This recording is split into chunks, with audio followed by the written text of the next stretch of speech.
side, but we'd come halfway around the world, so we thought we'd go take a look. We struck off across the sand dunes, led by our friend, Terence of Africa.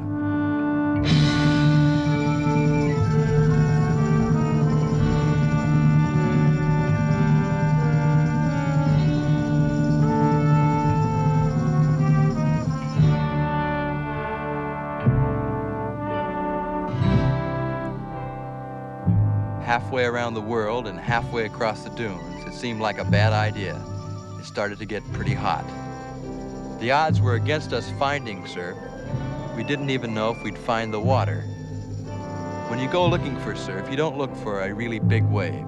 If you found one, you'd never ride it in strange waters. It would be much too dangerous. What every surfer dreams of finding is a small wave with perfect shape, what we call a perfect wave. The odds against finding that are 10 million to 1. They finally got their first look at Cape St. Francis, South Africa.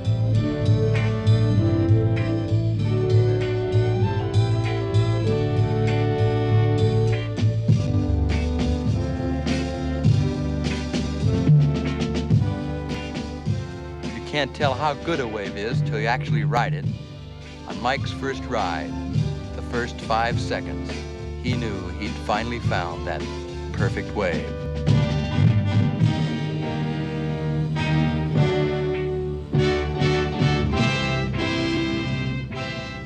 The waves looked like they'd been made by some kind of a machine.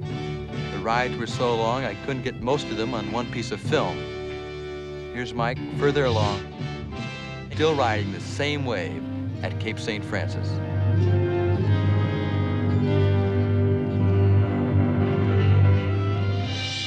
Some of the rides, I timed them in the curl for 45 seconds.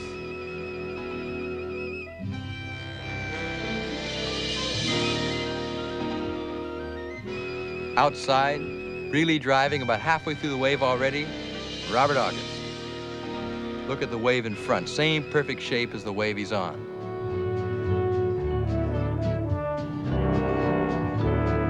After we rode Cape St. Francis, we talked to fishermen who come in this area quite frequently. They told us the waves there were funny-looking things. They said they looked like pipes. And they said the waves always looked like that, day after day, same stupid-looking waves. They told us of days when the surf broke big out by the end of the Cape, 7 miles further out, and rolled all the way in to where we were surfing. Can you imagine riding a 15-foot wave shaped like this for 7 miles? You'd have a nervous breakdown the first 50 yards. I had one on a 3-foot wave. From all the information we could gather, we figured it's like this about 300 days of the year. The water was 70 degrees, the prevailing wind there straight offshore.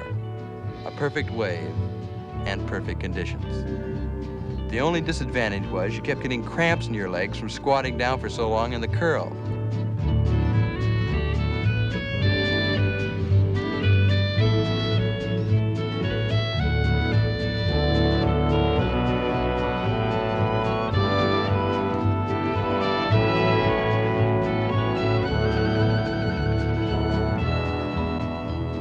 The thing you can't show is the fantastic speed and that feeling you get in the pit of your stomach.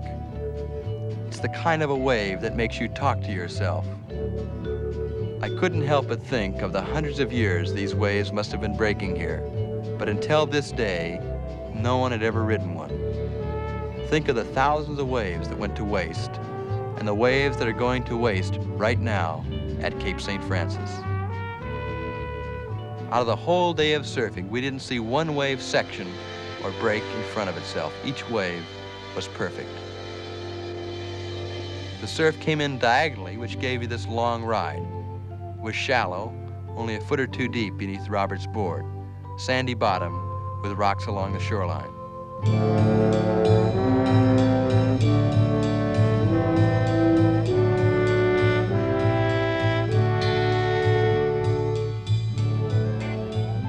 Strictly a one-man wave. This wasn't room for 2 surfers. Here, Robert's really in the right spot, but Mike, with the wake of his board, causing the wave to break sooner than it normally would have, before long, Mike was in the right spot. Every surfer dreams of finding a place as good as Malibu or Rincon. We found a place that's better, and it's better every day. The best ride of the day was one that Robert got really locked in, screaming at the top of his lungs.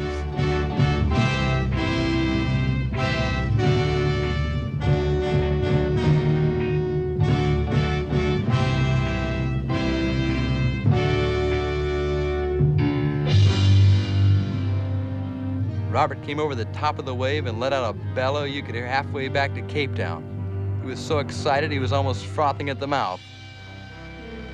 Mike was kind of excited too. Oh, big deal.